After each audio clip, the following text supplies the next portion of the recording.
I'd like to call the regular council meeting for the town of Bay-Westfield on Monday, April 22nd, 2024 to order at 7:01 p.m. We respectfully acknowledge that Bay-Westfield exists on the traditional Wolastoqey land. The lands of Wabanaki people are recognized in a series of peace and friendship treaties to establish an ongoing relationship of peace, friendship, and mutual respect between equal nations. The river that runs by our town is known as Wolastoq, along which live Wolastoqey, the people of the beautiful and bountiful river. We, the staff and elected representatives, pay respect to the elders, past and present, and descendants of this land.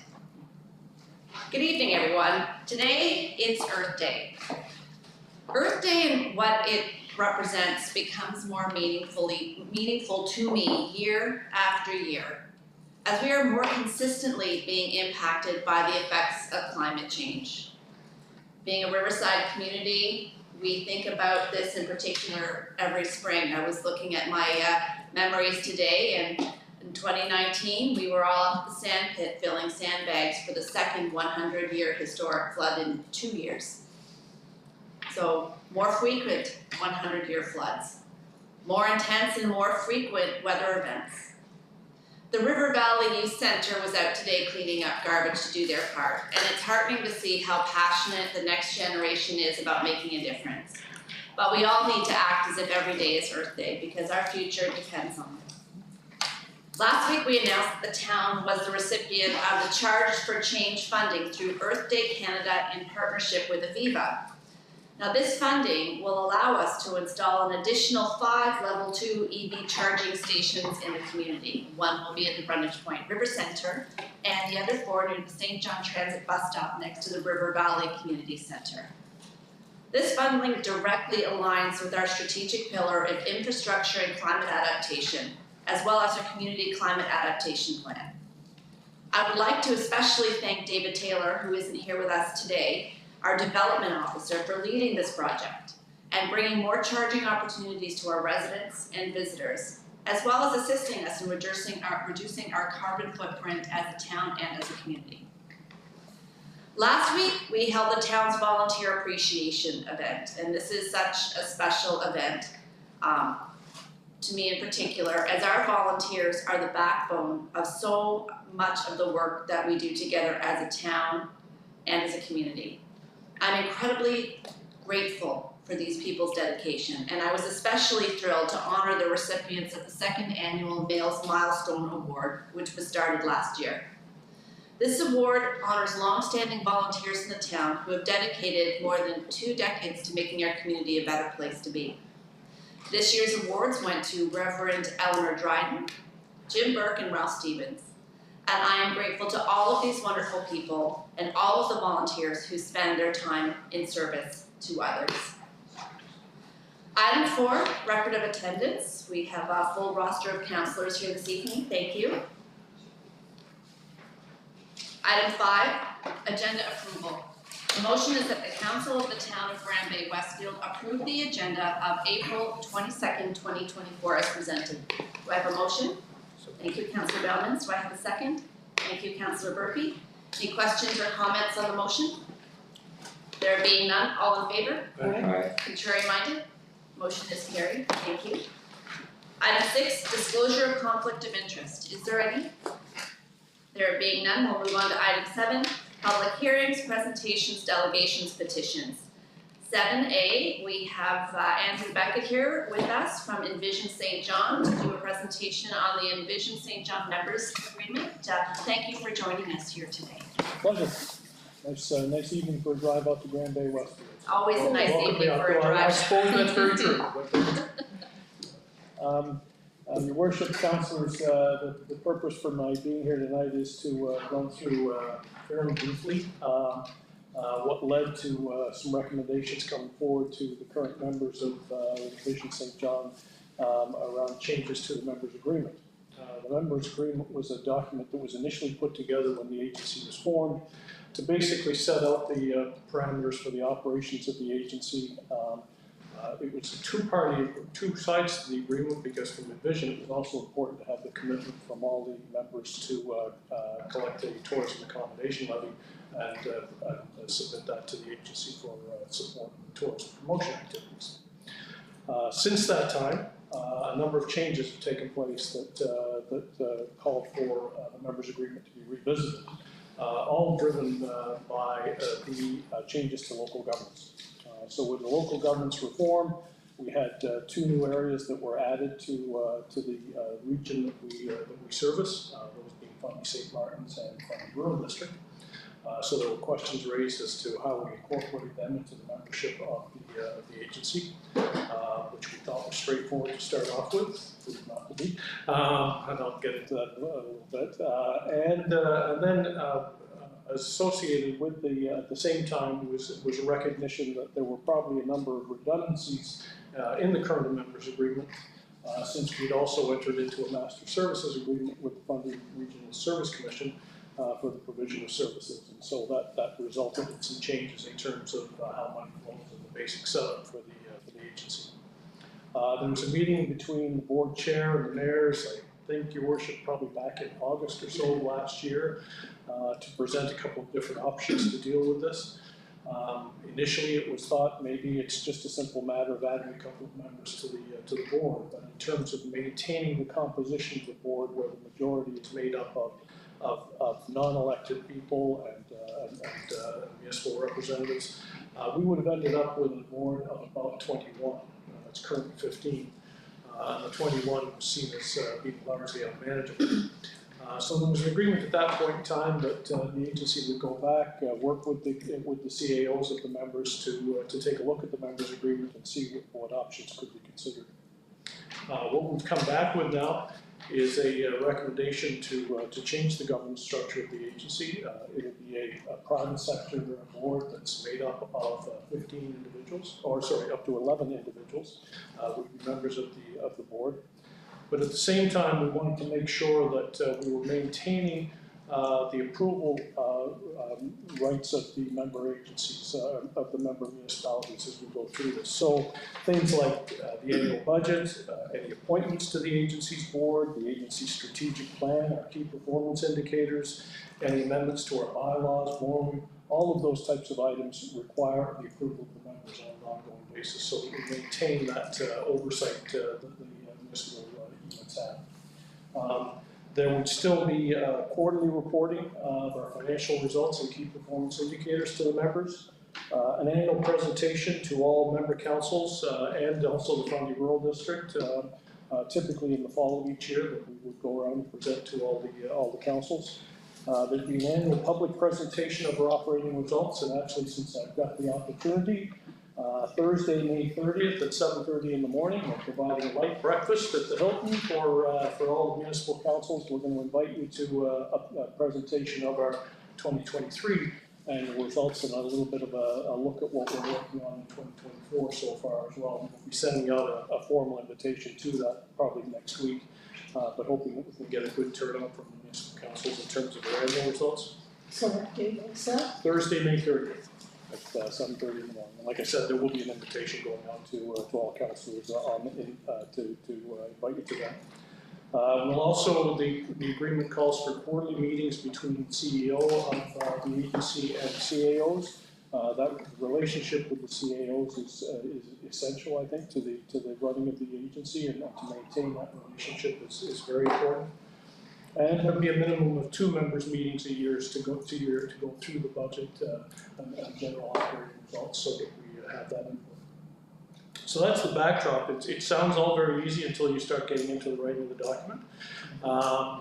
You end up with, we sent around a copy of the red line version of the members' agreement. It's got a lot of red lines in it. That's because we were eliminating all of the redundancies, and we were moving a lot of the governance functions into the agency's bylaws rather than it being in the members' agreement. But I've said that at the heart of it is basically a change in our board structure to go from 15 to 11, with them all being private sector individuals, and now providing the opportunity for Fundy St. Martin's to join. They still have to go through the process of adopting an acceptable accommodation levy bylaw. Unfortunately, the Fundy Rural District won't be able to be a full member because they're not a legal entity. But we did provide observer status for them so that they can at least maintain an insight into the operations on an ongoing basis. So that's the sort of short form in terms of where we are. We're now seeking approval from the current member municipalities so that we can proceed ahead to make these changes in conjunction with our annual general meeting that's coming up in June. That's the reason for the recommendations coming forward this evening. Thank you, Andrew, appreciate that. I'll open the floor to questions from council. Does anybody have any questions for Andrew on the updated members agreement? John, did you want to add any context from your perspective? No, doing these amendments was significantly easier than the original members agreement. So I'm sure Councillor Days remember me going to council. But no, thank you, Andrew, for your leadership and facilitation and for leading us through this. It was appreciated. Thank you. Any other questions from council? With council's permission, I would suggest moving decision item 11F up to this point so that Andrew is able to leave here with a council decision. Is that acceptable to council? Mm-hmm. So the motion is that the council of the town of Bay-Westfield authorize the mayor and CAO to sign the Envision St. John, the Regional Growth Agency revised members agreement. Do I have a motion? So moved. Thank you, Councillor Balcom. Do I have a second? Thank you, Deputy Mayor Toole. Any questions or comments on the motion? There being none, all in favor? Aye. Contrary minded? Motion is carried. Thank you, council. Thanks very much, your worship, councillors. Appreciate your support. And again, you'll get an invitation next week. Hoping to see a number of you at our session on May 30th. Again, we've got a lot of exciting information to share at that point.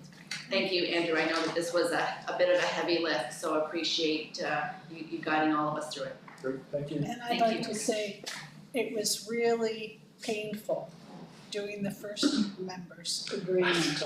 I have heard. And living through that. And it's nice to see how far you guys have come. Thank And you. I'm really proud that we've got Envision. Great, thank you very much. Appreciate that. Thank you very much. Thanks, everybody. Item 7B, we have Bob Power and Stephanie Langlais here from NB Power about the smart meter program. I believe Stephanie is actually going to be the one doing the presentation. Welcome to you both. Stephanie, the floor is yours. So good evening, folks. Thank you, Your Worship and Councillor, for having us here tonight. We're just going to do a quick presentation about the smart meter program that NB Power is rolling out around the province. And so just give you a quick overview of why we're doing it. So I think it's Your Worship, you mentioned in your opening statement, with climate change and the world changing, we know that NB Power has to change too. And so our customers have new expectations of us. So the 100-year company that we have of just flowing electrons one way to our customers isn't going to happen in the future. We know that customers are looking for opportunities to generate their own power and put that power back on the grid. So NB Power is on a journey, I guess, to modernize our grid. So we recently released a new strategic plan. And one of the key transformers in that plan is grid modernization. And one of the projects within that is our smart meter deployment. So our smart meter deployment has started. We've broken the province into 3 areas, and we're going to tackle them an area at a time. So we're currently working in Area 1 with folks in Grand Falls, Woodstock, Fredericton, and St. Stephen installing smart meters today. And then we'll be moving on to Area 2. So we're expecting to be in Area 2 this summer, and so Bay-Westfield falls into the Area 2 deployment. And we're expecting that it's going to take 24 months to get the meters completely around the province. And so the way it works, we've developed a communication plan with our customers. So typically a month to 3 months before we're in a community, we're coming out to meet with mayor and council and the communities and let them know that we're going to be coming to your community to install the smart meters. Then about a month before we actually end up in the community, we're sending a letter or an email to all of our customers with a brochure that talks about the benefits of smart meters. And then about 2 weeks before, your customers will get a dialer message to say, you know, in the next couple of weeks, somebody will be in the area to install a smart meter. Then the day of the installation, the installer shows up at your door. They'll knock on your door if you're home to let you know that there's going to be a brief power outage. It's usually like a minute to 4 minutes that the power's out. They pull the meter. They do a complete assessment of the meter base, so what's behind the meter. If there's any issues, any safety issues, MB Power will bring in an electrician. We'll fix all of that before we put the smart meter on. If there's no issues and we don't have to call an electrician, we put the meter on and you're good to go. We leave a door hanger on the customer's door to let them know that we were there and that the smart meter has been installed. And then a day or two later, we're sending a survey to all of our customers. So we want to ensure that customers are having a really good experience with the smart meter exchange. And so we're sending out a survey, trying to get feedback so that we can, you know, change and make improvements as we go. Because we're doing about 380,000 of these around the province. And so we know there's always room for improvement, so we're looking for customer feedback. And so I really wanted to hone in on one of the key benefits that we think customers are really going to like from the smart meter, and that is being able to give them more granular detail about the way you consume energy. So today, when you get your power bill, you've got one reading a month, right? So you get your power bill and it says you've consumed 1,200 kilowatt hours. You have no idea when during the day, what time of the, like what days of the week or whatever you're using this energy. With the smart meter, we can actually provide information to our customers in 15-minute intervals. So we've actually launched a portal. We did that in March. So our customers who have a smart meter today, they can log into their mbpower.com account and they can go right down to the 15 minutes for every day in that billing period to see what they were consuming, which will help customers if you're having like high bills and you don't really understand why. You can dig into that to say, okay, what did I do yesterday? So you're getting the information 24 hours later, but if you look at your information today and see, you know, yesterday you had this big spike, it's a lot easier to remember what you did yesterday. It's like for some of us not as easy, but than it is for weeks before, right? So we really feel that customers are going to benefit from having that information. And we're not just going to be providing the kilowatt hours. You can toggle between kilowatt hours and dollars because some customers don't care about the kilowatt hours, they just want to understand the dollars. You can look at it in 15-minute, hourly, weekly, monthly views. And there's a temperature overlay that we have in there as well. So you can look back and say, oh, it was like really cold that month or that day, which would help explain maybe why you had a spike in your power usage. So we really think that this is a benefit that the customers are really going to like.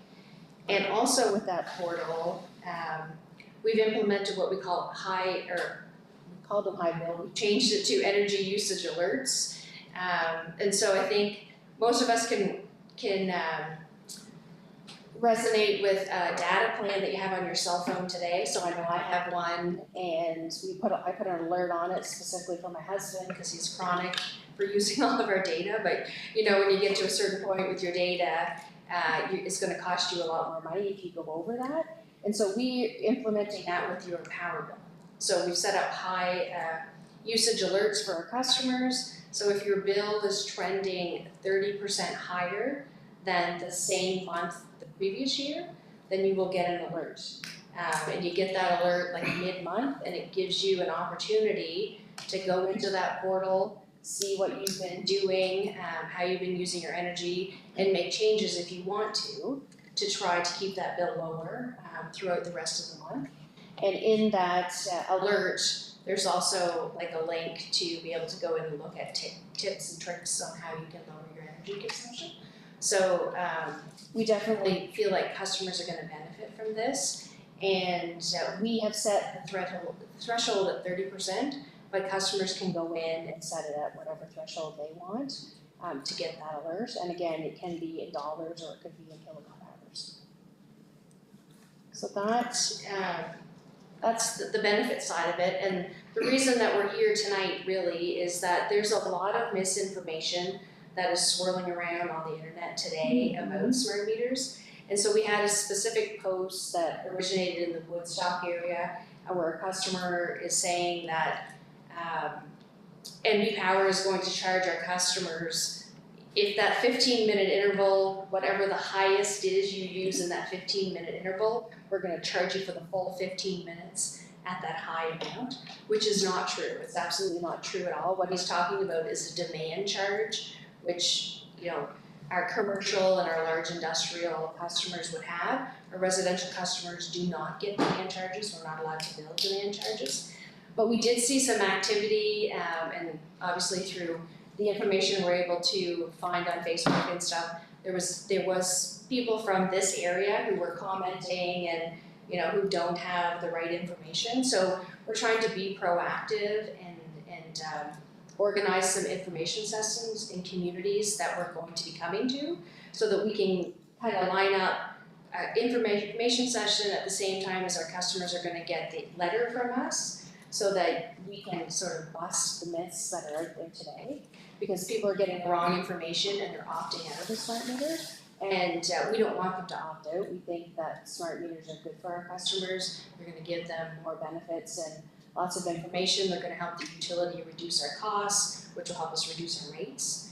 And so what we would like from the town is your help in promoting a community session. So we'd like to have one here in the community. Other communities have, you know, given us a space to host it or help us figure out what would be a good space to host it. And then they're sharing the information on their, you know, their Facebook page or whatever to promote it, so that we can get lots of people to come out so we can answer the questions. And so we don't expect mayor and council to promote smart meters or endorse it or whatever, to say, like, you know, you think that Grand Bay should get smart meters. We just want your support in setting up a community session and making sure that we make sure that your constituents have the facts to make the informed decision. Thank you. I'll open the floor of questions. Councillor Day.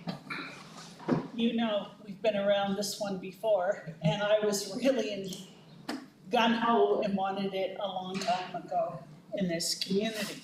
However, yes, I read social media, and I'm glad you took the bull by the horns and admitted to it, that there's an issue with misinformation. Because I've read it and I thought, every 15 minutes, and I shut it off 2 minutes into the 15 minutes. What's the savings? So, moving forward, you've already started to implement them in Woodstock and other areas. Yeah. It would be nice to see, if people really did shut off the lights when they left the room and change their behavior so that their power bills actually went down. And it would be nice to see some examples of a home that might have not had smart meter and what their bills were, and then after with the smart meter. Yeah, I used to do my laundry at 3 a.m. in the morning because I kept thinking, well, you might as well get used to doing it now and save money. And so I'd like to see that, because I think that would help with the misinformation. And whoever that is, his writing is enough to make you really believe what he's saying. So I'm glad you're here tonight. I should point out one thing, and I know Stephanie will get to it eventually. Like, smart meters are not new. We're very late to this game. Yeah, I know. Like, 80% of North America already has smart meters. Yeah, including Nova Scotia, BC, everybody else type of thing. So, but yes, but it is funny. Woodstock, I was at the meeting. There were 75 people there, three Mondays ago, and it was there was one individual in particular who was very sure. He got to the point where he said, I wouldn't take one of those things if you gave me $5,000, and I just wish that I had $5,000 in my pocket at that time. tested one actually too. Anyway, so it's, he's been more their mouthpiece, Yes, and takes a very negative approach. There was 75 other people that were very positive. well, the thing is that if you've got them, and I know you got them in Nova Scotia and PEI, we're not getting pushback for those areas. And as I said, several councils ago, you came up with the smart meters and I wanted one in. Unfortunately, we didn't have that. I know.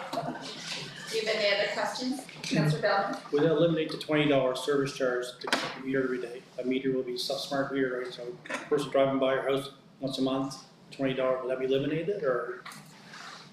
No, it won't be eliminated, the search. So what's so smart about it then? $20 a month, that's a lot of money just to drive by your house and check your meter. So the smart meter should read on by its own, shouldn't it? Yeah, so the service charge isn't just for reading your meter, it's made up of a bunch of other things as well. So eliminating the meter reading isn't going to reduce your service charge, but it does, so we would have gone in front of the Energy and Utilities Board with our business case to put in the smart meters. And actually the benefits of the smart meters outweigh the cost, so we are gonna eliminate positions, but there's lots of other things that this is going to help us improve on, like efficiencies in our restoration. So today, we don't know when a customer's out of power. So people think that we do, but we absolutely don't. So if you're out of power and you don't call us, we don't know. The only way we would know is if it was like a main line, like a transmission line or something, and we knew that that was down, but like in a small community, we wouldn't know that you're out of power. So with the smart meter, we will know that you're out of power, and we'll be able to get to you quicker and also stay in your area. So that's another issue that we run into today is you may have outages in your community and we come in and we think we fixed everybody. So, you know, we'll pack up the truck and move that crew somewhere else and there's somebody on one street that still doesn't have power and we don't know, right? And we get customers that are chasing crews down the road saying like, hey, I still don't have power.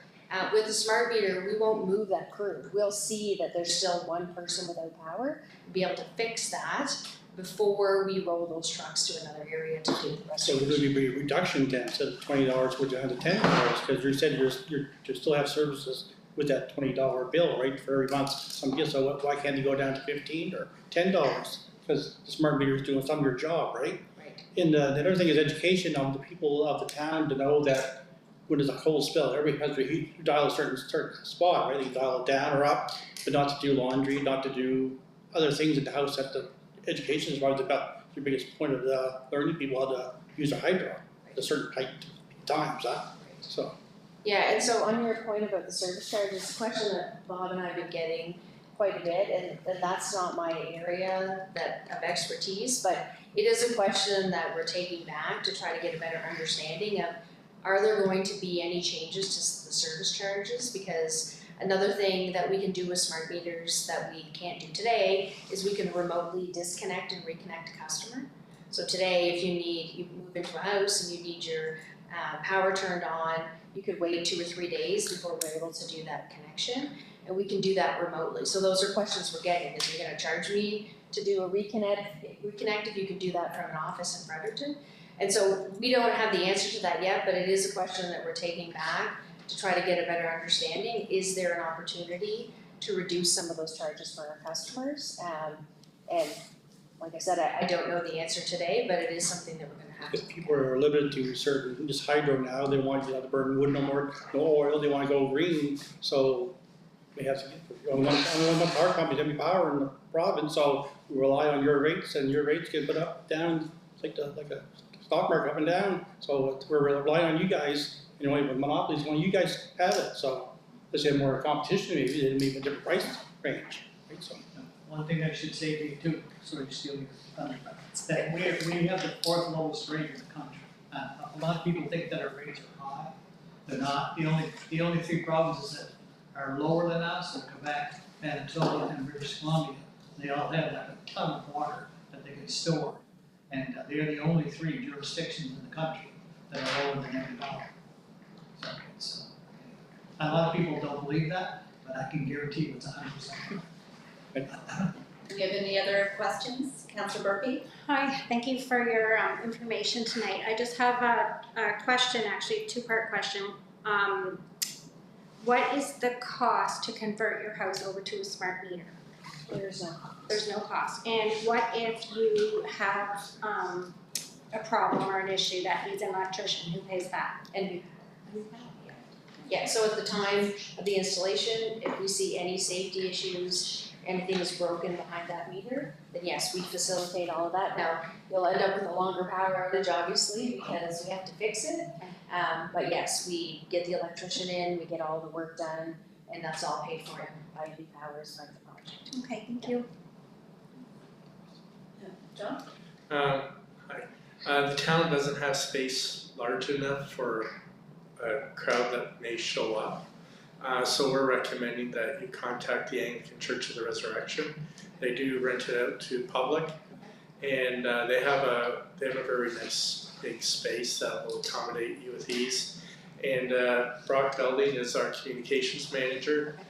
He's the person to contact regarding sharing the information that you have. Okay. Well, thank you very much. We will do.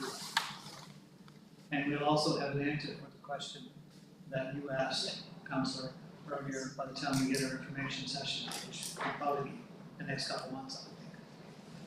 Do we have any other questions from council? So if you're looking at coming to we're area 2, when are you thinking about having the information session in the town? It won't be till the summertime, it'll be a couple of months. So there'll be plenty of time to advertise, to make sure people are aware. Yeah, and we just, in full transparency, we weren't planning on doing these community sessions because we didn't actually think we were going to end up with the amount of misinformation that we have out there today. And so we're kind of chasing the communities in Area 1 because we're already deploying there. We're trying to be proactive in Area 2 so that we can get out, let you know what we're doing and get it planned in advance so that we will have lots of time to also let your constituents know so they can, be there. Because right now, in certain areas, we're, scheduling it next week, right? And people don't always have time to drop everything and come to a session. So we want to be able to give them the time so they can join. So. Thank you very much for your presentation, and you'll get in touch with staff to arrange share the information, etc. So Great. Thank you very much. Thank you very much. Thank you. So the motion is that the council of the town of Bay-Westfield receive and file the information as presented. Do I have a motion? Thank you, Councillor McIntosh Lawrence. It's a second by Councillor Bellman. Any questions or comments on the motion? There being none, all in favor? Contrary minded? Motion is carried. Thank you. Item 8, minutes of previous meeting. 8A, regular council minutes of March 25th, 2024. The motion is that the council of the town of Bay-Westfield adopt the minutes of the regular meeting of March 25th, 2024 as presented. Do I have a motion? Thank you, Councillor Burpee. Do I have a second? Thank you, Councillor Balcom. Any questions or comments on the motion? There being none, all in favor? Contrary minded? Motion is carried. Thank you. Item 9, unfinished business. There being none, we'll move on to item 10, bylaws. 10A, and that's bylaw PD-0012, respecting development incentives. And I'll ask the CEO to speak with that before I read the motion. Thanks, Your Worship. We've already repealed the former incentive program. This one is geared towards developers to help them remove barriers to building homes here. And basically 3 components, and 2 of them can be combined, or 3 of them can be combined.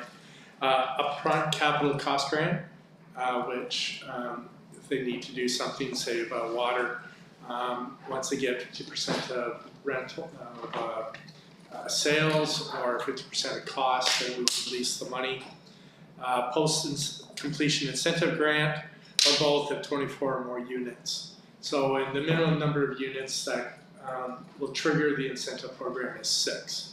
And then of course if they go all the way up to a significant amount, then they can get 5 years post-incentive grants. So the total incentive package for someone who builds around 96 homes is approximately $274,000. And that includes waiving the development fee, the development permit and the building permit application. Anybody have any questions for the CAO before I read the motion? Okay.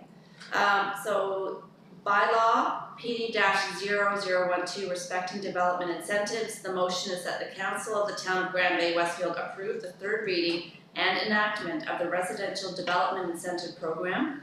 Third reading by title, bylaw number PD-012 respecting development incentives. Do I have a motion? Thank you, Deputy Mayor Toole. Do I have a second? Thank you, Councillor Burpee. Any questions or comments on the motion? There being none, all in favor? Contrary minded? Motion is carried. Thank you, Council. Very pleased to have the third reading of this bylaw done. This is part of the work that we're doing to help diversify our housing stock.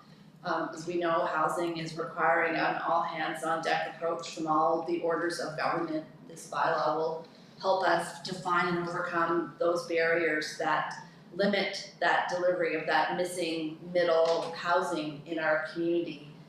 It'll expand the supply of affordable housing available and help ensure that our seniors have a place to downsize and stay in our community. It'll help accommodate newcomers that want to come to the town of Grand Bay-Westfield, help accommodate those one-person households that are having difficulty finding a place to live now, single-parent families, all of those populations that are having trouble finding a place to live in our town right now. So very happy that this is passed and onward and upward for the town of Grand Bay-Westfield. So thank you to staff and thank you to council for bringing all this together. So we'll move on to item 11, new business recommendations. 11A is artificial intelligence AI use policy. And John, could you speak to the item, please? Sure. AI is here. We're not talking about the Terminator or anything like this. We're talking about constructive tools. They're almost everywhere. You go to your search engine and it can help you out. I'm just trying to, I don't think I'm ahead anymore, we're ahead anymore, but we're certainly on riding the wave of trying to have a policy in place for our use. We have we have two programs that use AI in there. Process Pro, when we purchased it last year, one of the reasons we wanted that was to streamline the development of our processes. And the second one is actually the last update we got on a software product, Adobe, which has AI assistant that I can check on and it will summarize a document. I've tried it out twice, it doesn't do a very good job. But having said that, really the policy is to ensure that council and the community has trust if and when we use it, that algorithms and large language models like this have latent biases in it based on the programmers. So just to ensure that it's checked for biases, that they're factually correct. I've used it with my sons, I've used it personally, I've used it here a couple of times. It makes mistakes. So we have to go through and make sure that the mistakes are there. And we want it just for efficiency. I did use it one time to reply to an email. The mayor was very complimentary about how I responded to the email. And I put the email that I received into the AI generator, and it spit out a nice response, and I edited that. But it probably saved me 20 minutes of how do I reply to this email, which was not a bouquet. We're looking for efficiency, we're looking to be effective. Quality, make sure that the information is accurate. And then finally, that it's not biased, we are an inclusive community. How do we ensure that we maintain that? And then this was based on policy used in BC and then Boston as well.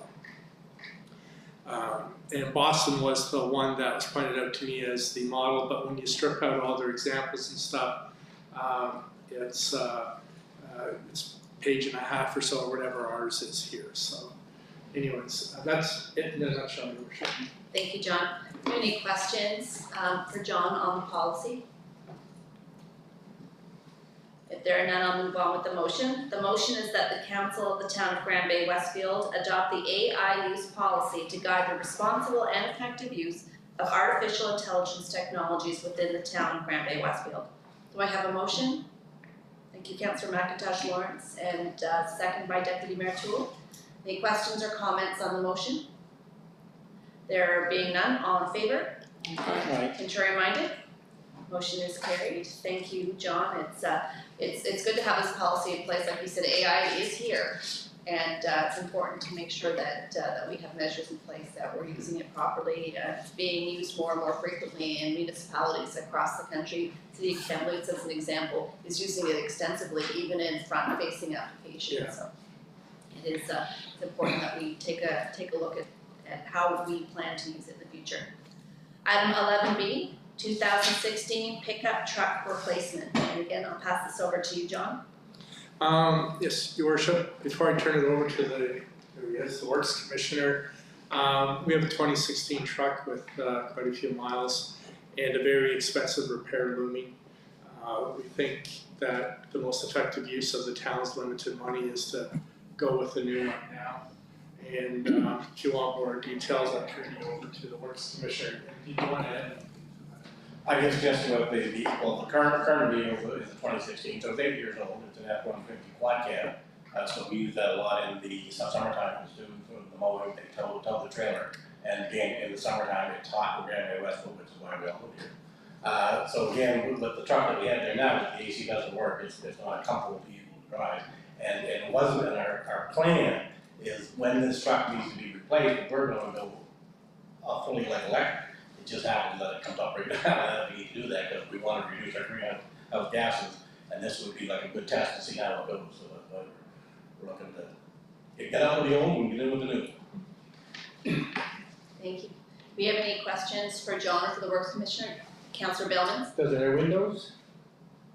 Does it continue to roll down? For the air conditioning? Oh, sorry, Councillor. Yeah, the issue is that we're going to have 4 students riding it, cutting grass all day, and OH&S says that we need a cool place for them. Oh. And if you're not driving, it doesn't. Yeah, I'm not driving, I'm working that. so that's the primary issue. Councillor Bell? 2 questions through your worship to the director. What is the use of the truck in the other 8 months of the year? And second question, would its use in the wintertime be negatively affected by being entirely electric? The operation for that type of vehicle, no, it's mainly used on, I'll say, like a daily basis. And so it had lots of time to charge. It's not part of the snow fleet, which we need to keep going for the storm.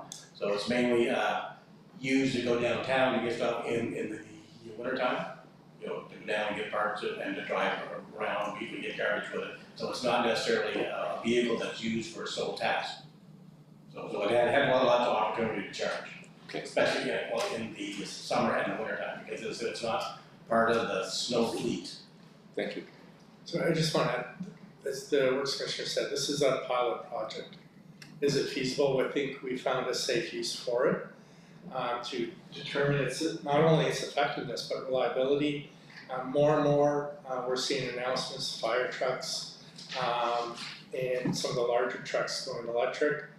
And here's an opportunity because dealers are trying to move trucks off their lots. Electric trucks are almost the same price as a gas-powered truck on the lot right now. So now's the time to get our bang for the buck. That's why we're bringing it ahead. Deputy Mayor Toole? I just have a quick, are there any incentive programs like rebates for electric vehicles to buy that we can take advantage of? Yeah, the CFO's already been looking into that. So yeah, the dealerships that have them built into the prices, Okay. that you buy them, will need a charger. EV Power have a program for getting chargers installed. Another one of the key benefits here is operating costs. and we'll save approximately $8,000 a year on operating costs. We have any other questions? I have a question. What are we going to do with the old vehicle? That's a good question. Guys, again, it does operate, but it could be a spare that you don't necessarily, because it's not really bad yet, so it could be a spare, but if you're not gonna drive it all the time, you know, it could be something to do, so we haven't quite finalized what we're gonna do with that yet. But again, determining where the dollars go, is it may go to the auction to get it. We've been very fortunate when we've been, tendering vehicles. I don't know if it's just strictly because they're fire vehicles, but we've been very fortunate on the return on that we've been getting for vehicles that we've been selling. And as the Works Commissioner said, we do need some level of redundancy in our vehicles. The old one I don't think can be used for plowing, can it? Oh, no, it's only half, no, Yeah, so it's too small. And again, you'd be selling a truck with a AC. Thank you. Yeah. So if there are no, Be good in the winter time. What's that heat? Only two-wheel drive. Two-wheel drive, there you go. But anyway. Alright, thank you. so if there are no further questions, I'll move on to the motion. The motion is that the council of the town of Grand Bay-Westfield authorize administration spend up to $100,000 from the general capital reserve to replace the current 2016 F-150 Super Crew with an electric powered vehicle that meets the required needs. Do I have a motion? Councillor Bellman, thank you. Do I have a second? Second. Councillor Balcom. Any questions or comments on the motion? There being none, all in favor? Aye. Contrary minded? Motion is carried, thank you. 11C, Route 177 Passing Zone Review. And John, can you speak to the item, please? This is an item that first came to council in December of 22, if I recall correctly. And the same issue is that the resident is concerned about excessive speed.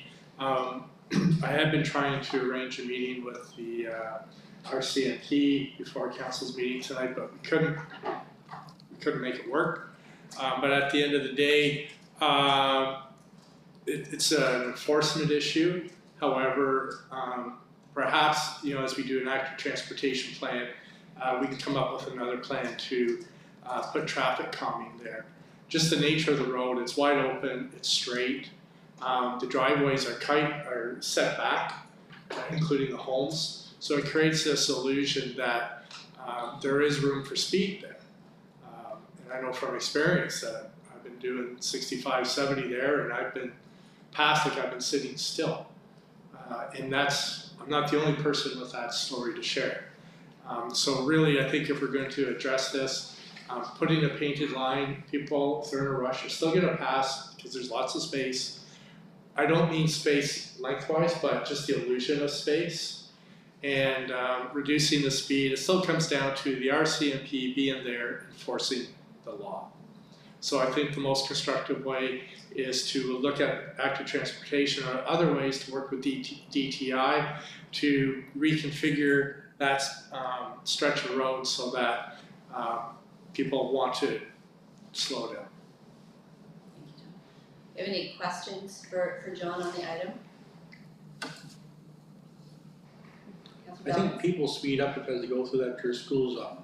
And this is just my own opinion. When people have to go 30 through the school zone, and they hit that stretch, then they're in a hurry. I think sometimes that we looked at what happened there, that when it was Sweet Island, that just come to 30 when the school days, it makes people upset and they want to get home faster and people make that time on that stretch of highway, I think, past it, whatever. So, it's my opinion. Yeah, I think this is an opportunity to ask the existential question, do we need a passing zone in the town, or should people, if they are in a hurry, be using the highway? If you understand my meaning, the traffic study says it's the traffic, that the passing zone should stay there because it's perfectly safe for there to be a passing zone there, but are we the type of town, what kind of thoroughfare do we want in the area? If the speed limit is 60, why does anybody need to be passing anybody, if you know what I mean. So I think this is an opportunity to take a look at that area and determine what kind of community that we're trying to create. Deputy Mayor Toole?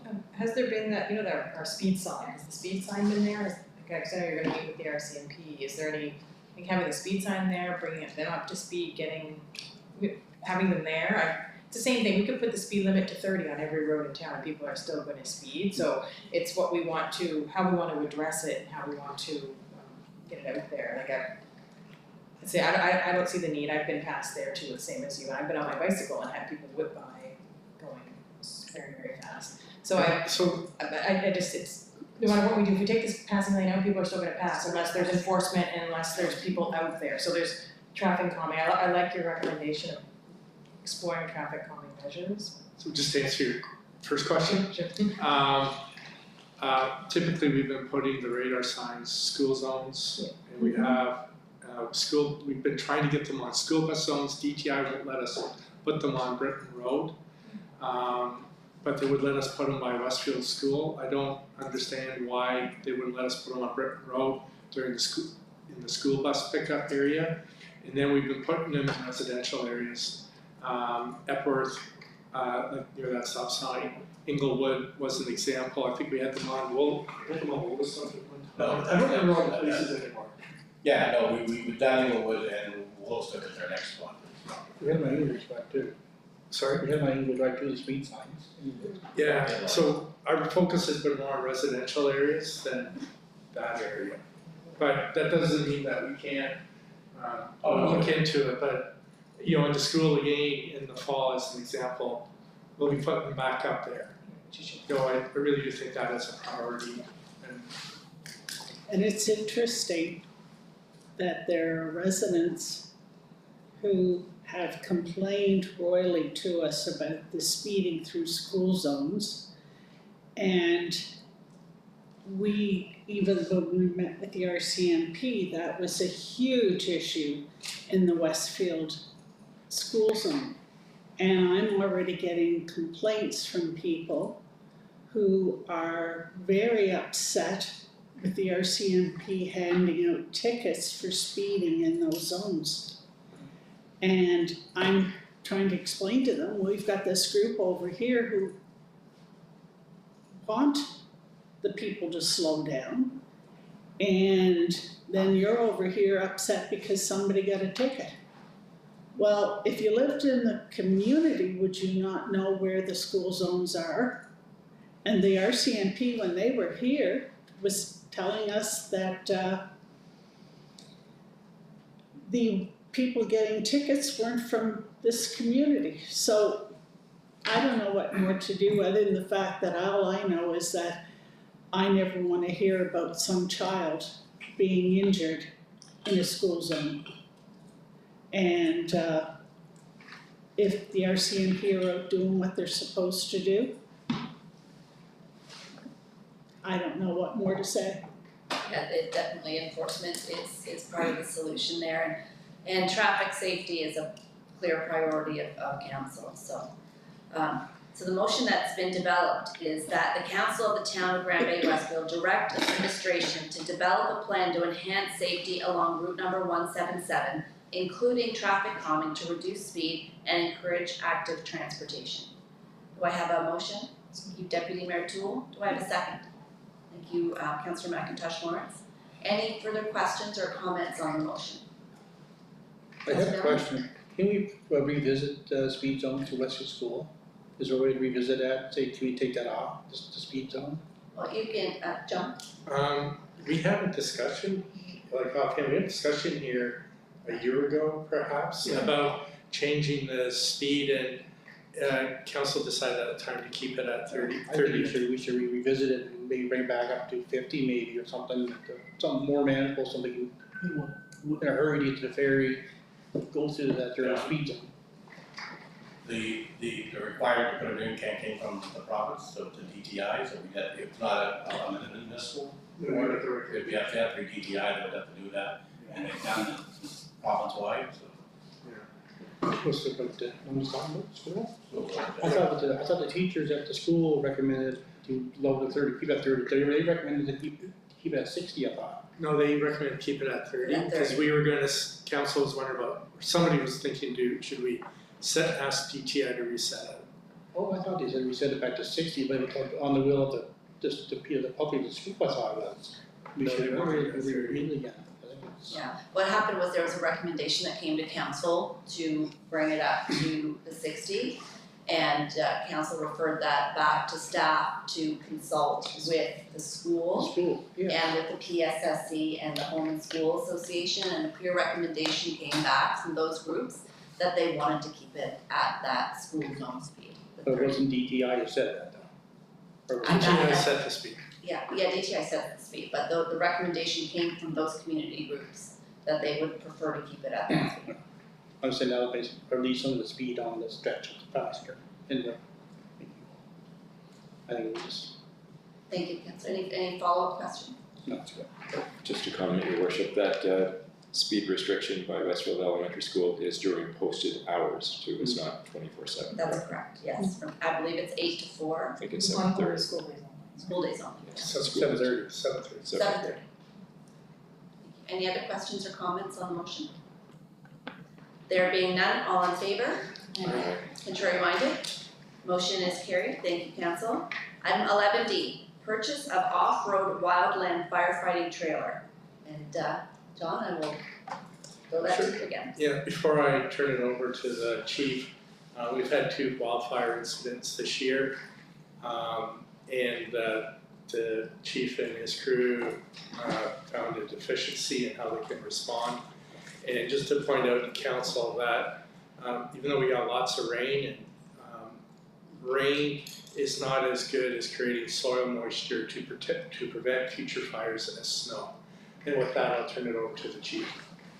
Thank you. So yes, this is for the purchase of an off-road trailer that would go behind our off-road rescue unit or our UTV. It carries 200 gallons of water, and it would also be outfitted with a small portable pump that would not be permanently attached.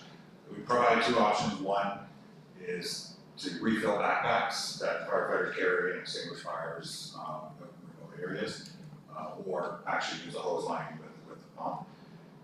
It wouldn't necessarily be limited to wildfires. It would also respond to calls that we've had and will continue to have for ATVs on fire, remote areas, or snowmobiles, those types of things.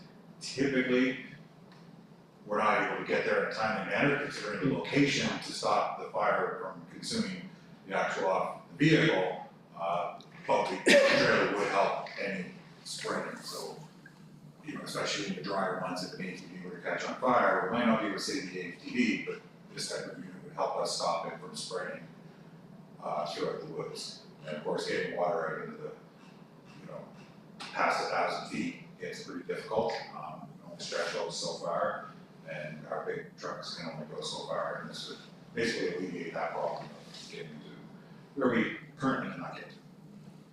Thank you, chief. Do we have any questions for the CAO or the chief on council? How long does it last, 200 gallons last? Do you want to put that? So it would all depend on the flow that you're actually putting out. So typically with forestry firefighting, it's a very low volume that you're using, so it would last a fair amount of time, especially if we're using really to simply refill backpacks. So for example, a fire that we had recently off the Highland Road, it was too far to stretch hose lines. So the backpacks that firefighters carry 5 gallons of water. That's all we had. So we were loading 3 or 4 of them in the ATV, driving out, using them, driving back, refilling them, driving out, using them. This trailer would be able to go out there, refill those backpacks right there on site without having to go back and forth. Or if it was a larger fire that required an actual hose line, it could just directly. But of course, the bigger the fire, the more water you I like to give stuff for the fire department, but sometimes you can't get to it with an ATV, the trailer to the fire itself, and back to the bikes or skidoos on fire. You don't use water, you use a chemical, would you, on a bike or a skidoo, or you don't use water on a skidoo or a bike, would you? You use chemical with gas and electrical, whatever. No, I mean, water is still the primary. It's what oil, we use oils and material stuff we and use. gases. We do add foam to it when, Yeah. with our standard apparatus. We can add foam to this.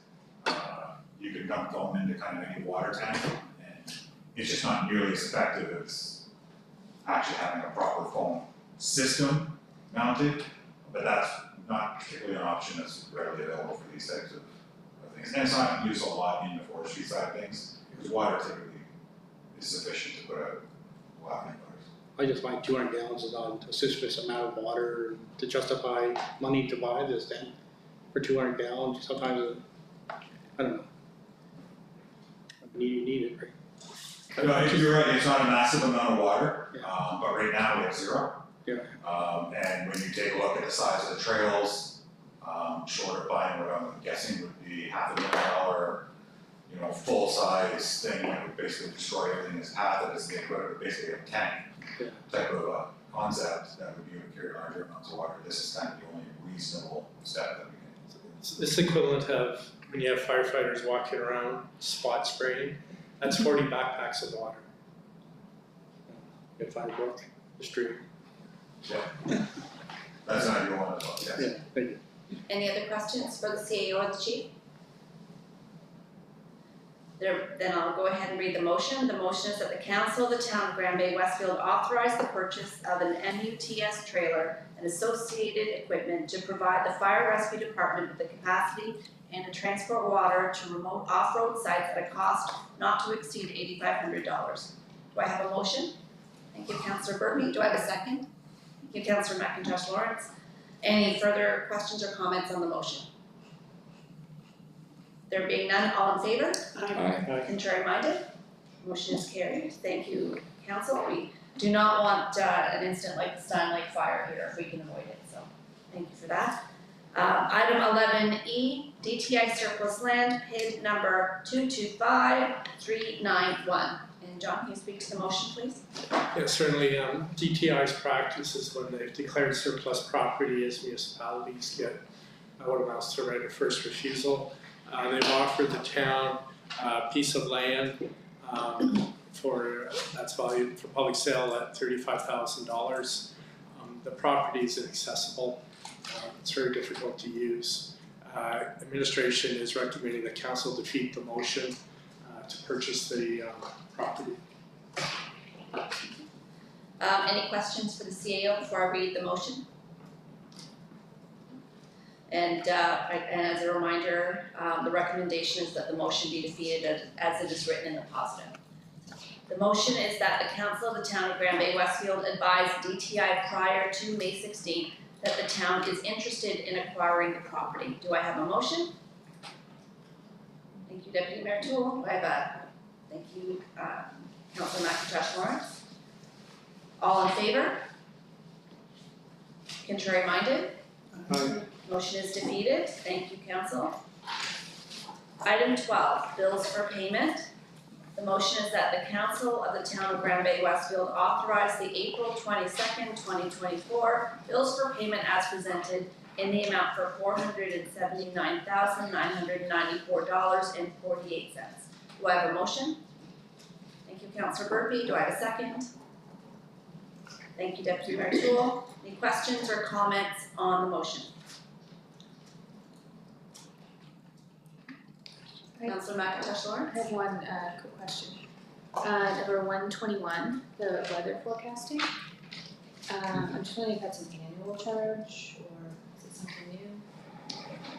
Well, the Doors Commissioner respond to that. This is something new that we did for the first time, because we can't take it over snow, and it's a little higher because I guess the town's receiving weather forecasts every 4 hours. And it's site specific to Edward Park Road, and those regular forecasts. So again, we're able to see we're like 5 days whether it's going to snow, whether it's going to frost freeze, so that's what the forecast is. So it goes from November to the end of April. So what it allows us, because we have to plan ahead with our public works staff, and we have to give them notice as to when we want them to come in for storms. This allows us more precision in being able to ensure that we bring people in when we need them. It can be very demoralizing and tiring for staff to be put on call and then either not be used or be late or be early.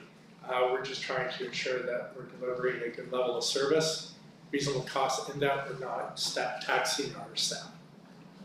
So this is that much better than like the weather network? Oh, okay, yes, much better. Like you said, it's site specific.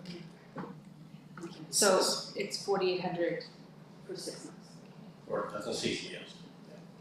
And part of that one included training with the first time, because there is training stuff for your emails and the login. Okay, yeah. But yes, and then that was due this year, again, taking over winter. Your worship. Yes. In the past, when we had contracts, the snowstorm that we got, I'm gonna think the 1st of April.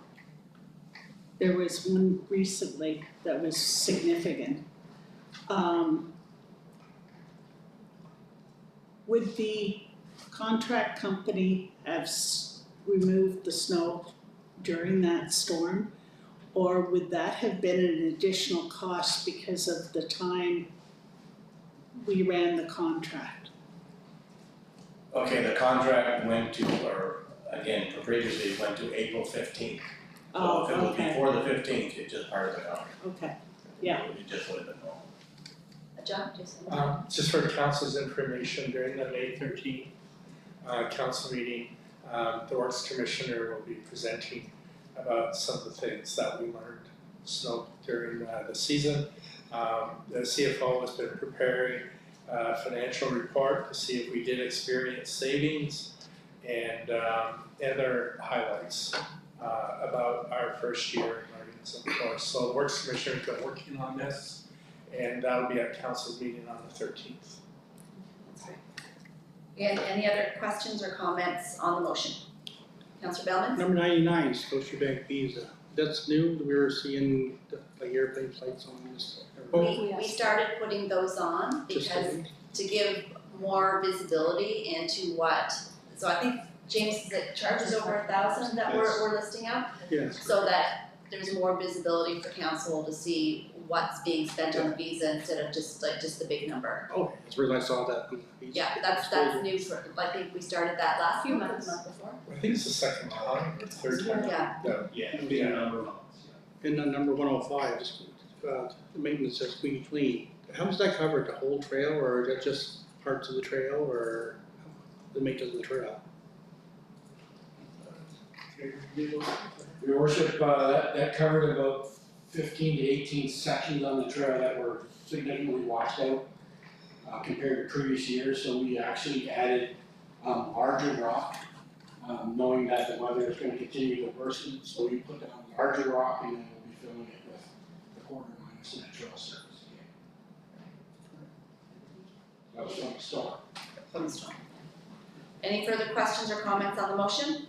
Just a comment, your worship, number 99 with the Scotiabank Visa, that's great visibility, and I think it's a great move for everybody. Thank you, Councillor. If there are no further questions, all in favor? Aye. Contrary minded? Motion is carried. Thank you, Council. Item 13, consent agenda. 13A, quarterly administrative reports. B, building permit report, March 2024. C, Earth Day mobilizing municipalities. D, meeting minutes, March 4th, 2024. E, Prude Inc. report of recommendations. F, invitation 6th annual harm reduction symposium and consent agenda. The motion is that the council of the town of Bay-Westfield receive and file the consent agenda items for April 22nd, 2024. Do I have a motion? Thank you, Councillor Bellman. Was that seconded by the Deputy Mayor? Thank you. Any questions or comments on the motion? There being none, all in favor? Aye. Contrary minded? Motion is carried. Thank you. Start with the council reports. We'll start with the Councillor Bellman. Thanks a lot. I gotta switch it up, you know? Okay. Well, last week we did a volunteer appreciation night. It was a good turnout, and I see a lot of volunteers working in town and helping us out. And with the Westfield store grand opening for the coffee shop, is it? Or sorry, coffee cafe. Yeah, that was a pretty good thing. So, and now last week there was the Yonah Park Golf fundraising tournament. We raised $8,000 this new thing that we did a few weeks ago there, and he's had his dog raised, so it's a good event. First time we did it, so maybe next year, already booked the guests for next year already, going again, so it was good. So, and last council meeting, I forgot to say thank you to Lawrence about the equipment you gave me for the pro kids. So, any other people in the audience have equipment or hockey equipment or shin guards or hockey or golf cleats or not cleats, but soccer cleats, whatever you want to donate, that kids are, well, want to use them, so donate, appreciate that. Thank you. Thank you, Councillor. Councillor McIntosh Lawrence. Like Councillor Balance, on April 11th, we attended the Westfield Cafe grand opening. So it was nice to see everyone coming out and another place in our community to go and have a coffee and a meal or listen to music. April 10th, I had the pleasure of serving lunch to grades K to 2 from Granby Primary at the Church of the Resurrection. The food was prepared by the church, and volunteers came and served. So the food was delicious and it was well run, and I think they do this once a year for all the schools in the area, so it was really a great program. And lastly was Volunteer Appreciation Night, and yes, there was a great turnout, and thank you to all the volunteers in the community for everything you do. Thank you, Councillor. Councillor Day. I've been approached by the Boys and Girls Club to start the cooking program again up at the church. So parents, stay tuned. We're looking at different ways of doing it. And I haven't heard how they're going to come up with what we're going to do. But we're looking at kicking it off May 13th. So watch your community announcements, I guess, is where parents could get the information. That's great, wonderful. Councillor Belk. Thank you, Your Worship. I'd like to first start off by expressing my disappointment that I, due to work conditions, was unable to attend the wonderful Volunteer Appreciation Night. So I'd like to publicly acknowledge all the volunteers and thank them for their selfless volunteerism to the community. On April the 2nd, I attended a PAC meeting. On April the 5th, I had the opportunity to attend a Housing Futures Symposium that was hosted by UNB in Fredericton. The topic was overcoming NIMBYism, not in my backyard, in community housing developments, and I found that extremely interesting. I also had the pleasure of attending the official opening of the new Westfield Cafe, which was fantastic. It's a great addition to our town. On April the 9th, I attended a presentation also in Fredericton by the New Brunswick Nonprofit Housing Association on the role of nonprofit organizations in addressing the current housing problem, not only in our province, but across the nation. And this presentation was actually part of a National Housing Congress that was held for 3 days in Fredericton. I only got to attend the one session.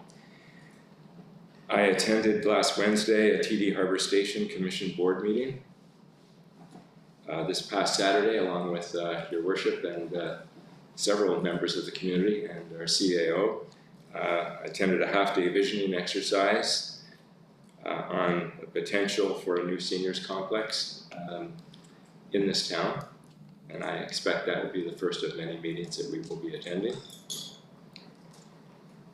I had the opportunity to meet one-on-one with a current owner of an existing apartment building in Grand Bay, and he has expressed interest in building another one on property that he owns. So I told him that his next best step is to go talk to the development officer, and we can put a team together if it takes a team to help him make his decision, or her decision.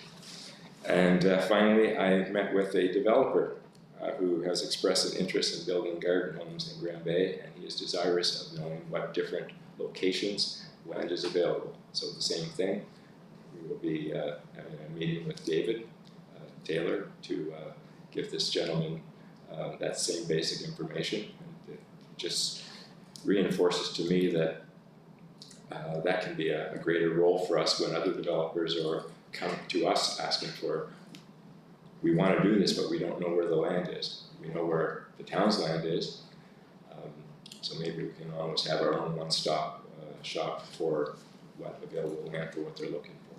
That's it, Your Worship. Thank you, Councillor. Councillor Burpee. Thank you, Your Worship. April 11th, I attended the Wellness Fair at Westfield School, and I just have to say that there were a lot of really great programs that are offered in our community for kids of all ages, from basketball to Scouts and Girl Guides and everything in between. So there's a lot of programs out there available.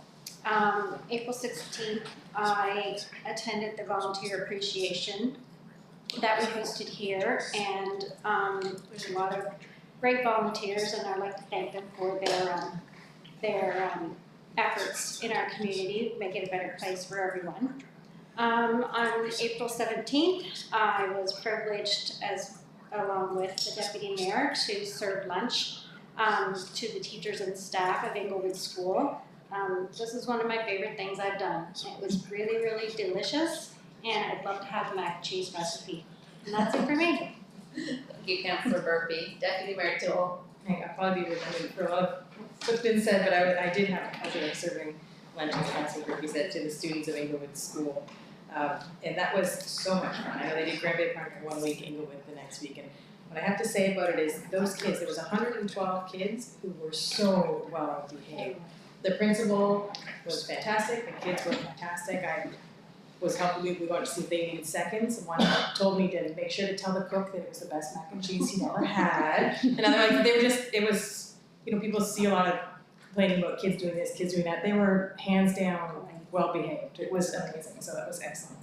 I also was able to attend the Volunteer Appreciation Night, which was great. And I want to echo the other councillors' comments. We really want lots more people there. Like it's great to see the crowd there, it's great to see people involved, but we want more, like more people involved. And I know that there's a lot of volunteers who've been doing it for a long time who would love to take new volunteers under their wing and show them and help them out. And other people who want to have new ideas, so we recommend everybody come out and contact us, contact the town.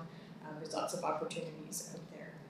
And the last thing I wanted to mention, I don't want to say any names because I know I'll forget people, but I just want people to keep an eye out, and if you can, just take a peek and follow the high school pages, because there are numerous students from the Grand Bay-Westfield area who have won very prestigious scholarships.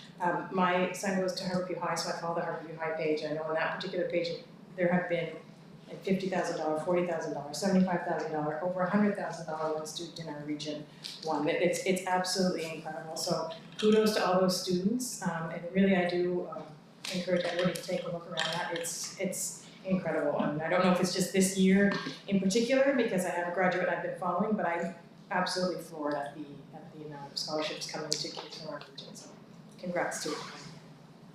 Thank you, Deputy Mayor. So I've been busy as well, so I've also been to several meetings with the Seniors Housing Ad Hoc Committee, as well as it was more of a half-day visioning session on an independent seniors and affordable living facility, which we have a really dynamic group of people supported by the Housing Hub of New Brunswick, and so this is a project that I have full confidence will move forward with all those partners. We had an engagement session with provincial and regional RCMP leadership on our local priorities here in the town, which are community engagement, traffic safety, property crime. We had some good discussions with the RCMP stating that our residents would really like them to be more visible. And I've seen a distinct difference in their visibility in the community since then. Even one of the old style checkpoints that we haven't seen as much of in recent years was visible last week over by Shulton. So that was good. I'm vice chair of the Fundy Regional Service Commission Public Safety Committee, and we had a meeting at the end of last month talking about rail safety, wildlife management branch, and their fire prevention strategy. I met with Prude Inc.'s All Women Project final report, and we had the final report update. And I encourage you to go to their website at crew.ca and read that report and its recommendations on what policymakers, businesses, and community members can do to reduce barriers to women experiencing different levels of success in our society.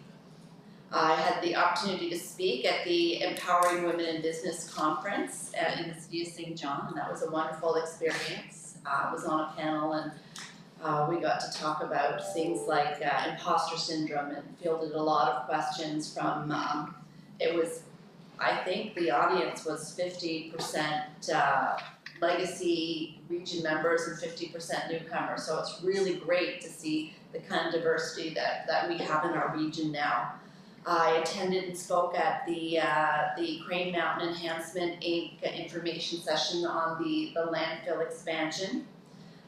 With the Deputy Mayor and the CAO, I attended UMNB Advocacy Days, and for those who don't know what that is, it was a forum for local governments that are members of the Union of Municipalities of New Brunswick to talk to members of government and members of all parties about the priorities of local government, mostly related to municipal fiscal reform. So that was a really great session. Of course, we had our Housing Accelerator Fund announcement, which I can't talk about enough. It's not every day that the leadership team and the council, in conjunction with government, brings in over $1 million to the municipality. This is a big deal. It will help us unlock the housing that we so desperately need here in the community and the region. Incredibly proud of that accomplishment, and we are going to do a lot with that money. So again, congratulations to council and leadership on that. What else did I do? Let's see, I'll just try and make this quick. I represented the town at the Persian New Year celebration, which was wonderful. Again, trying to increase those connections with the newcomer community, because we do want more newcomers to look at Grand Bay-Westfield as a place to live and a place to call home. I met with staff at the River Valley Youth Center to learn about their new program schedule, what's coming up, how they are now working to engage younger youth and what their plans are for the future there. So that things are going well there. Additional Funding Regional Service Commission meetings. I went to Bathurst and co-chaired the Government of New Brunswick UMNB Municipal Assessment Committee meeting. And of course, one of my favorite things, like everybody else here, I attended the grand reopening of the Westfield Eatery and Coffee House, and that's a success story. When you have a business owner that is continually investing in their business here in the community, that's an investment in the town. And when I spoke at that event, I spoke about how we all need to support local. Because when we support local, it supports those businesses, they stay here, they expand, we have more services, there's more employment, it's good for everybody. So I encourage everybody to go. If you haven't already been there, check it out, it's wonderful. I attended the Westfield School Wellness Fair, and I wanted to send a thank you to our fire and rescue as well as our age-friendly committee for attending and having tables at that event to talk about all of the things that you do. Of course, the Volunteer Appreciation Night. I know everyone here has talked about it, and I've talked about it already, but I don't think we can thank our volunteers enough for all the things they do to make our town a better place. I attended the Chamber of Commerce Current State of Healthcare Symposium, Chamber Mixer at the St. John Newcomer Center, and also spoke at the St. John Newcomer Center Volunteer Appreciation event last Friday night. So that's just a snapshot of some of the things I've been up to. So again, I want to send a thank you out to council for all of the things that you do and all the places you go and all the people that you talk to in serving the community. I know that you all work very hard to serve everybody the best of your abilities, and I really appreciate that. So with that, item 15 is business arising from committee of the whole. There being none, we'll move on to item 16, which is adjournment. And the motion is that the council of the town of Grand Bay-Westfield adjourn the meeting at 8:25 p.m. Do I have a motion? Councillor Berkey, do I have a second? Thank you, Councillor McIntosh Lawrence. All in favor? Aye. Contrary-minded? Motion is carried. Thank you very much, council. Thank you very much, leadership team.